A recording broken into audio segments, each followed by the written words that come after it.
전 세계 이목이 집중됐던 제26차 UN 기후변화협약 당사국 총회.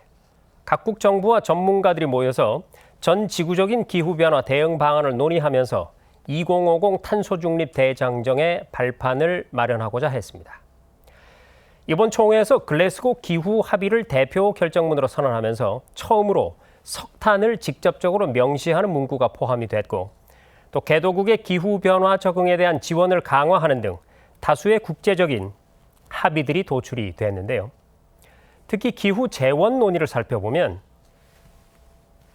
지금 보시는 것처럼 선진국이 개도국에 지원한 기후 재원이 2019년 기준 약 796억 달러로 추정이 됩니다. 2020년까지 선진국이 약속한 연간 1,000억 달러의 기후 재원 목표, 아직은 달성이 요원한데요. 앞으로 개도국을 위한 재원의 구체적인 조성이 어떻게 될지 주목됩니다. 2050 탄소 중립 비전을 우리가 선언한 지 1년이 된 지금 이제 행동에 나서야 할 때입니다. 이번 당사국 총회 주요 내용을 분석해보고 향후 기후변화 대응에서 우리에게 주는 시사점은 어떤 것들인지 짚어보겠습니다.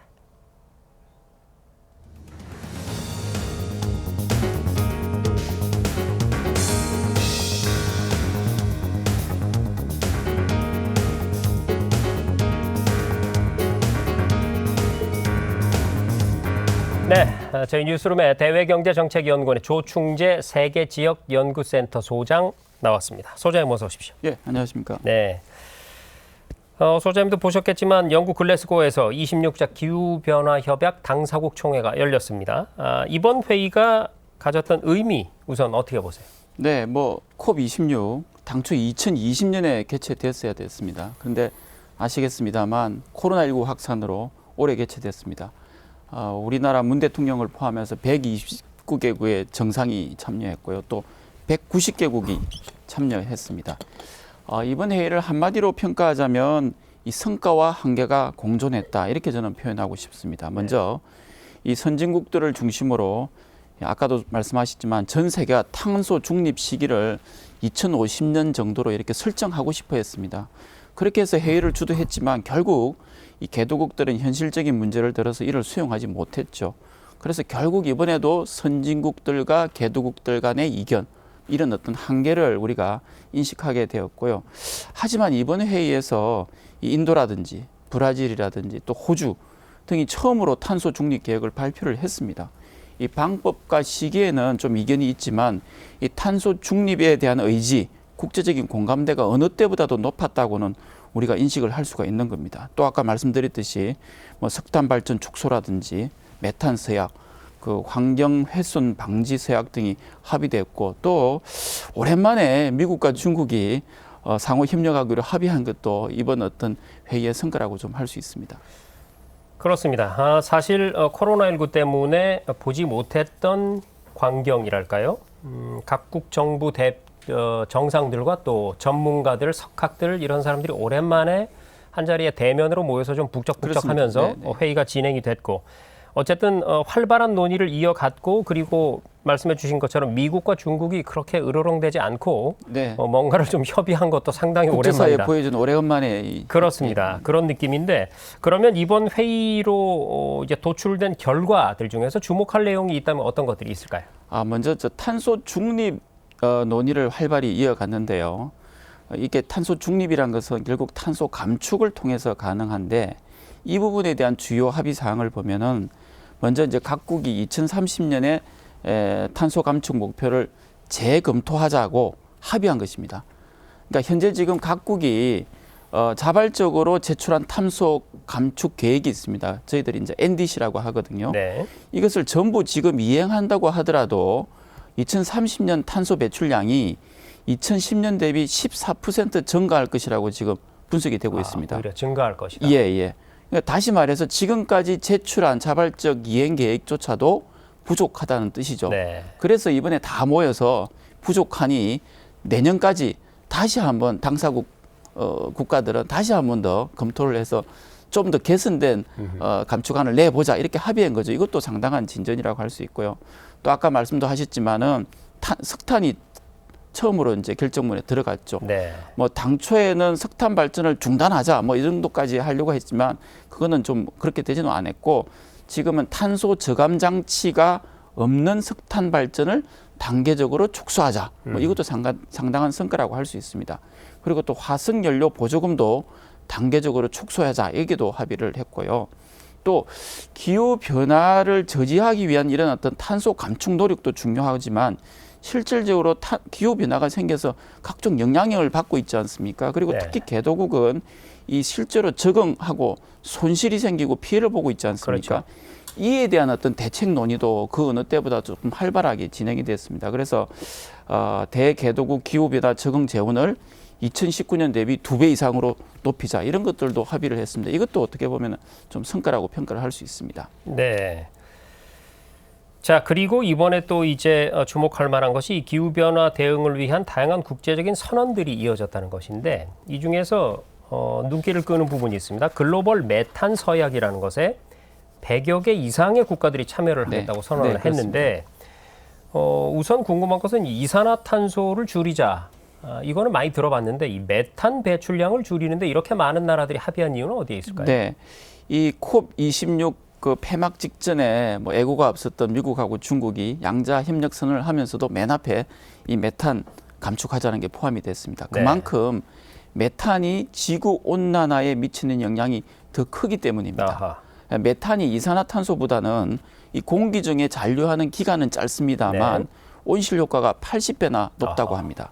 그리고 산업화 이전 대비 지구의 평균 온도가 지금 1.07도 이상 올라갔다고 하는데 이 중에서 0.5도가 메탄가스 때문이라고 알려져 있습니다. 네. 그만큼 메탄이 온실화 효과가 크게 나타나고 있다는 것이죠.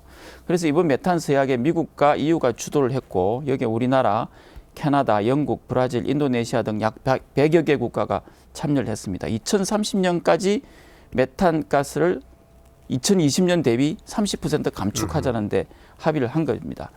이렇게 되니까 이제 미국이나 EU 쪽에서는 이제 재원이나 기술 지원을 확대하기로 했고 이에 따라서 앞으로 이제 메탄의 주 발생 원인이 주로 이 석유 산업, 가스 산업 그리고 농축 산업 쪽에서 많이 나옵니다. 그래서 여기에서 어떤 감축 기술 개발과 관련된 국제 협력 이런 것들이 앞으로 활성화될 것 같습니다. 네. 자, 그리고 이제 또 짚어볼 만한 중요한 내용이 바로 기후 재원이라는 건데요. 네. 사실 개도국들은 억울합니다. 이런 회의를 할 때마다 네, 선진국들이 앞에 나와서 뭔가를 자꾸 하자고 하는데 자기들은 이 화석 연료를 써서 충분히 발전할 만큼 다 발전해 놓고 우리는 이제 좀 해보려고 하니까 네. 하지 말라는 거 아닙니까? 네, 성장의 사다리를 걷어차는 그렇죠. 꼴이 되는 거죠. 그러면 네. 돈이라도 좀 보태주든가. 네. 그런데 그것도 굉장히 여의치가 않고 네. 이런 상황이라 이 선진국들이 개도국들의 기후 대응을 위한 재원을 좀 마련해 주자 이런 논의가 있었던 거 아닙니까? 네, 그렇습니다. 지금 기후 재원이 어떻게 쓰이고 있고 뭐 어떻게 파악이 되고 있나요? 네, 지금 당사국 총회를 지원하는 상설위원회라는 데가 것이 있는데요. 여기서 이제 2020년에 발표한 자료입니다. 그게 따르면은 이 글로벌 차원에서 이 만들어진 기후 재원 규모가 2017년, 2018년 그러니까 두 개를 평균한 것으로 보면은 750억 달러입니다. 네. 주로 이제 재생에너지 개발이라든지 에너지 효율 제고 부분에 이제 집중적으로 쓰이고 있는 걸로 밝혀졌고요. 이는 과거 2년의 평균보다도 한 19% 이상 증가한 겁니다. 그러니까 계속 증가는 해오고 있죠. 하지만 문제는 글로벌 차원에서 다른 재원들과 비교해 보면 이게 상대적으로 적다는 겁니다. 특히 가령 아까도 보여주셨습니다만 2018년 기준으로 이 탄소 배출이 불가피한 화석 연료에 대한 투자가 9,700억 달러 이상이 되었습니다. 네. 그리고 여기에다가 화석 연료에 대한 보조금도 4,700억 달러 이상이 들어갔거든요. 이 두 개를 합쳐보면은 약 1조 4,500억 달러입니다. 이거는 지금 조성되어 있는 기후 재원의 거의 2배에 달하는 그렇네요. 것이죠. 네. 이 중에서도 또 선진국들이 개도국에 지원하는 기후 재원이 아까 말씀하셨듯이 769억 달러에 불과합니다. 네. 이거 역시도 지난 4년 평균에 비하면 10% 이상 올라간 것이거든요. 근데 이미 선진국들이 공약한 매년 1,000억 달러에 대해서는 200억 달러 이상이 부족한 것이 현실입니다. 갈 길이 멉니다. 그리고 또 이런 것도 있죠. 이번 회의에서 다양한 선언들이 나왔지만 이 석탄 폐지, 이 굉장히 중요한 네. 진일보라고 볼 수 있는데 문제는 사실 전 세계에서 석탄을 가장 많이 쓰는 나라들, 미국, 중국 이런 나라들 아닙니까? 네. 참여를 하지 않았어요. 네. 뭐 이런 문제라든지 아쉬운 부분들이 좀 눈에 많이 띕니다. 어떻습니까? 네, 뭐 석탄 발전 폐지가 결국은 아까 탄소 저감 장치가 없는 석탄 발전의 단계적 감축으로 이렇게 합의된 건 아쉽고요. 이거 말고도 선진국들의 이 기후 재원 조성이 이 구체적으로 뭔가 이렇게 확정이 되지 못한 것이 가장 아쉽습니다. 2010년 칸쿤에서 개최된 당사국 총회에서 선진국들이 이미 2020년까지 연간 1,000억 달러 기후 재원을 조성하겠다 합의를 했지만 조금 전에 말씀드렸듯이 최근 가장 많아도 한 200억 달러 이상 부족한 상황 아닙니까? 이런 문제를 예상하고 이미 개도국들은 칸쿤 회의 당시부터 이 선진국들이 조성하려고 하는 기후 재원에 대해서 아주 구체적인 세부 계획을 세워달라 네. 이렇게 지속 요구를 해왔고요. 이번 회의에서도 요구를 했습니다. 근데 결국 받아들여지지 않았죠. 이 대신 선진국들은 2023년까지 기다려보면은 처음으로 한 1,000억 달러 정도 될 것이다. 이렇게 전망을 하고 또 개도국들이 예측 가능성을 높여달라고 하니까 경년으로 2년에 한 번 정도 재원 조성 규모를 정확하게 제공하겠다. 그리고 또 2025년 이전에 좀 더 많은 재원을 담는 새로운 계획을 발표하겠다. 종전의 약속을 반복을 한 거죠. 그래서 여전히 저희들이 아쉽다고 표현을 하는 겁니다. 네. 자, 이번 회의를 계기로 해서 원래 중요한 회의를 한번 하고 자기 부서로 돌아가면 자기 부서에서 이제 할 일을 해야 되지 않겠습니까? 네, 그 회의 그렇습니다. 결과에 네, 따라서. 이번 회의도 끝나고 나니까 이제 세계 각국이 기후변화 대응 앞으로 어떻게 하겠다 이런 다양한 대책들을 쏟아놓고 있는데 혹 우리가 좀 눈여겨볼 만한 사례들이 있다면 어떤 나라들지 소개를 좀 해주시죠. 네, 우선 이제 기후 변화에 이제 탄소 배출을 많이 하는 국가들만 몇 개 한번 짚어보겠습니다. 네. 먼저 이 중국, 미국 다음으로 탄소 배출량이 많은 나라가 인도입니다. 인도죠. 네. 예, 이번에 그 나렌드라 모디 총리가 직접 참석을 했고요. 여기서 인도는 탄소 중립, 그 탄소 순배출량 넷제로 기간을 2070년으로 설정했습니다. 다른 나라보다는 상당히 한 20년 이상 20년 늦네요. 예, 늦습니다. 결국 그래도 지금 목표를 구체적으로 좀 이야기를 했는 게 지금 2020년 현재 재생에너지 비율이 한 38%입니다. 요걸 2050년까지 50%를 끌어올리겠다는 겁니다. 결국 보면은 인도는 이 탄소 감축에 대한 어떤 국제사회 요구가 높아지니까 여기에도 순응을 해야 되겠고 또 성장과 발전을 지속하기 위해서는 탄소 배출이 당분간 상당 기간 불가피한 것을 현실적인 것을 반영한 것 같습니다. 다음으로 인도 다음으로 또 많이 배출을 하는 나라, 탄소 배출하는 나라가 러시아인데요. 푸틴 대통령이 직접 참석을 하진 않았습니다. 하지만 이제 산림 및 토지 이용에 대한 정상선언에 참여를 하고 또 한편으로는 또 이번에 말씀하신 석탄 발전이라든지 메탄 서약에는 또 참석을 하지 않았습니다. 그 러시아는 본래 석유 산업, 가스 산업이 많습니다. 메탄이 많이 발생할 수밖에 없고요. 또 자기들이 지금 이번에 지금까지 계획해 놓은 걸로 보면은 러시아가 많이 갖고 있는 산림 자원을 통해서 이 탄소를 많이 흡수하겠다는 내부 계획을 갖고 있습니다. 그래서 이런 것들을 반영한 결과이다 이렇게 생각을 할 수 있고요. 재미있는 것은 브라질입니다. 이 보우소나루 대통령이 직접 참석해서 탄소 감축 계획을 높여 발표를 했습니다. 당초 2030년까지 2005년 대비 43% 줄이는 것인데 이번에 50% 줄이겠다고 네. 했습니다. 그리고 러시아하고 함께 이 산림 및 토지 이용에 관한 정상선언을 주도하고 또 동참도 했고요. 그런데 정작 브라질 시민환경단체에서는 이걸 상당히 냉소적으로 보고 있습니다. 왜냐하면 보우소나루 대통령 취임 이후에 오히려 아마존의 산림 훼손이 더 많이 증가했기 때문입니다. 네. 네. 자, 각국이 어쨌든 자신의 사정을 반영해서 그런 정책들을 추진하고 있는데 우리나라 2050 탄소 중립 비전 선언한 지 이제 1년이 됐습니다. 네. 그래서 오늘 이렇게 소장님 모시고 이런 얘기를 하고 있는 것도 이번 주가 이제 탄소 중립 주간으로 선언돼서 운영이 되고 있기도 하고요.